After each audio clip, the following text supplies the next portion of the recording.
Tātad visiem ir zināms, ka svarīgi iesildīt muskuļus pirms starta un atbrīvot muskuļus pēc starta. Šogad pirmo reizi maratona ietvaros un visos posmos tas būs iespējams iesilda speciāli apmācīti cilvēki iesilda muskuļus pirms starta un pēc finiša.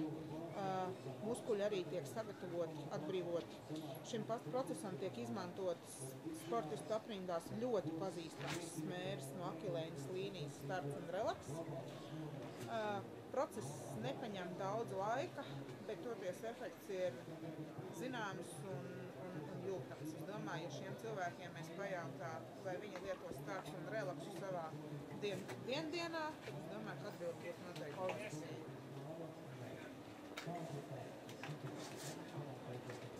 Kā var tikt pie šitā prieka? Katrā posmā ir jāmeklē telts ar uzrakstu iesilda muskuļus vai pie finiša relaksē muskuļus pret nogurumu. Jāsamaksā simboliska samaksa, viens lats par gan iesildīšanu, gan relaksēšanu kopā.